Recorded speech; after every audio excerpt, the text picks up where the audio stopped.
Audiolibros en 15 minutos. Suscríbete al canal y explora un nuevo libro cada día. La locura de la sociedad es evidente en la violencia que las personas se infligen unas a otras y al planeta. La mayoría de la gente dice que vivimos tiempos locos y abrumadores.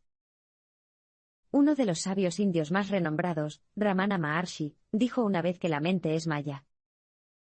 En el hinduismo, la palabra maya describe una forma de enfermedad mental colectiva.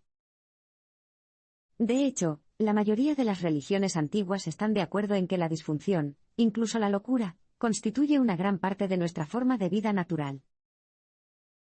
El budismo articula esta idea de manera diferente, y describe el estado natural de la mente como dukkha, uno de sufrimiento y miseria. Buda vio la dukkha como un componente esencial de la condición humana. En el cristianismo, el concepto de pecado, cuando se traduce del griego antiguo del Nuevo Testamento, significa fallar en el blanco.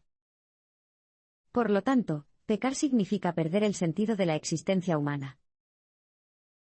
Sin embargo, a pesar de los profundos logros de la humanidad en el arte, la medicina y la tecnología, parece que todavía estamos contaminados por una fuerza demente y destructiva, sin importar si la llamamos sufrimiento, locura o pecado.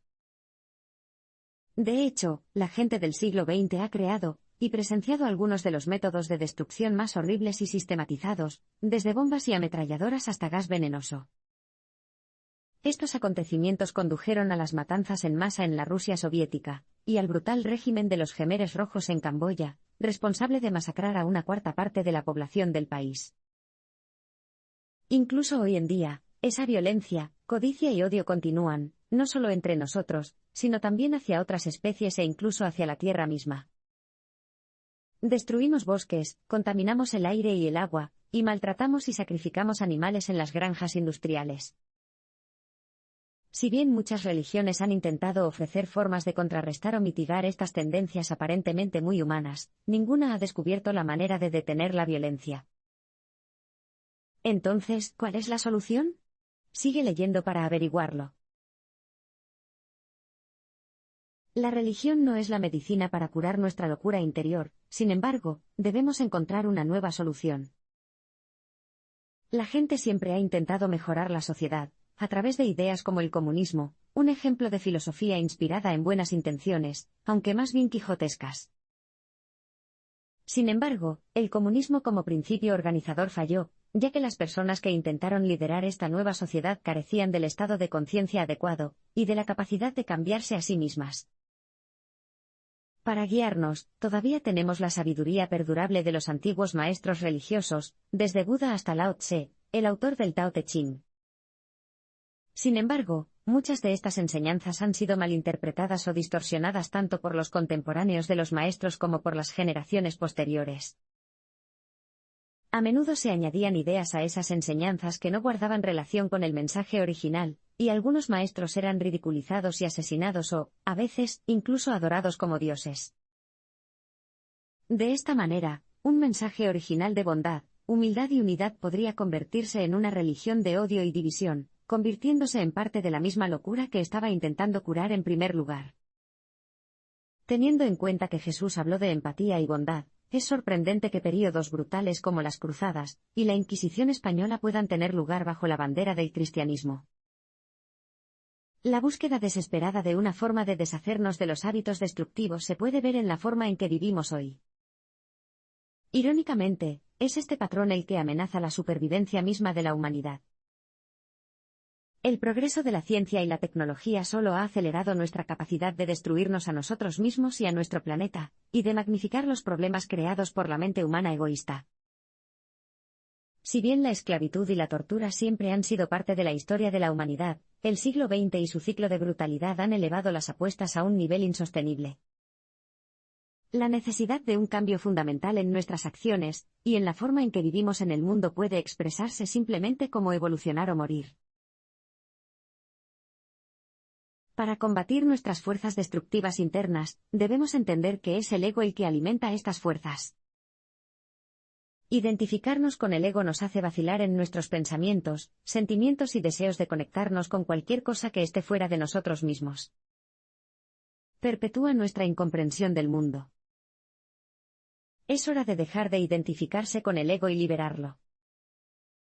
El problema con el ego es que nos engaña para que pensemos que conocernos a nosotros mismos es lo mismo que conocernos a nosotros mismos. El mundo actual se alimenta del ego. Mantenemos el mito de que nuestra identidad se define a través de nuestros logros, antecedentes y posesiones materiales. Sin embargo, soltar el ego es mucho más que simplemente renunciar a nuestro apego a los bienes materiales.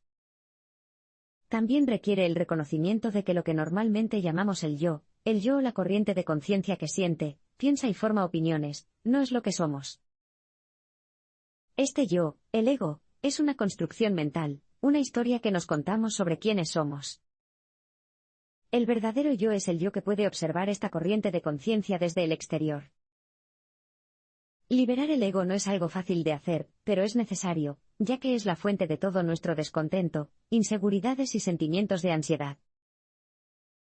Cuando era estudiante universitario, el autor vio a una mujer en el metro que no se percataba de lo que le rodeaba, y que hablaba en voz alta y con enfado consigo misma.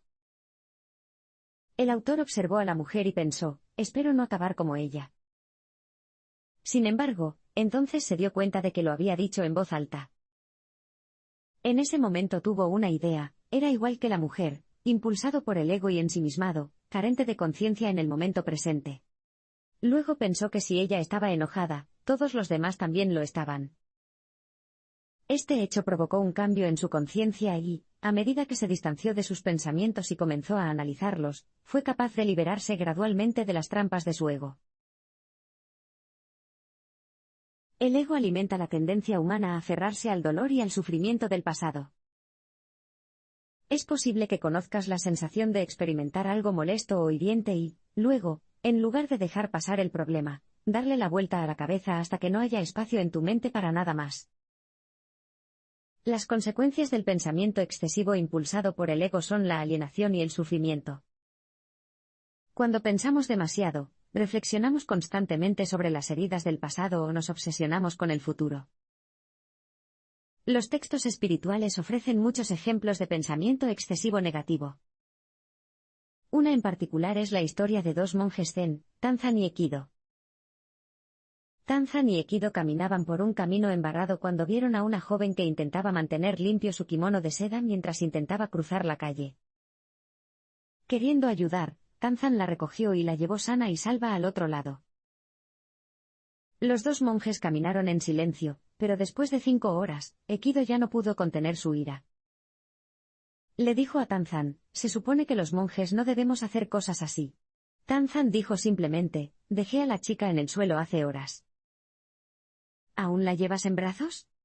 La mayoría de nosotros somos como el Ekido, acumulando constantemente situaciones, resentimientos, heridas y otras emociones negativas que nos impiden disfrutar de la vida. En cambio, debemos inspirarnos en la naturaleza, por ejemplo, al examinar el comportamiento de los patos. Después de una pelea, los patos se separan rápidamente y se alejan nadando en direcciones opuestas como si nada hubiera pasado. Imagínese a una persona en una situación similar. Seguía pensando en el suceso, alimentando el resentimiento y la ira dentro de sí mismo, creando historias y especulando sobre la otra persona. Sería mucho mejor dejar de lado el incidente y volver al momento presente, que es donde siempre podemos encontrar paz.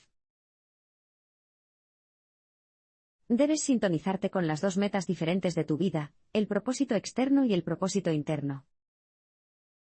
Ya sea que esté luchando para llegar a fin de mes económicamente o tenga mucho dinero en el banco, tener un verdadero propósito en la vida es lo único que le brindará satisfacción. Pero, ¿cómo lo encuentras? Todos compartimos el mismo propósito interno, despertarnos experimentando un cambio en la conciencia que separa el pensamiento de la conciencia. Este estado de iluminación también puede describirse como presencia, o un estado en el que estamos conscientes pero sin pensar. En lugar de dejarnos atrapar por el ego y nuestros pensamientos, podemos reconocer que nuestro verdadero yo es la conciencia que existe fuera de nuestros pensamientos. Ser consciente de este propósito interno es vital. Los propósitos externos, como ganar dinero o desarrollar una carrera, siempre están sujetos a cambios externos. Inevitablemente, entonces, las cosas que alimentan nuestros propósitos externos nos decepcionarán en algún momento.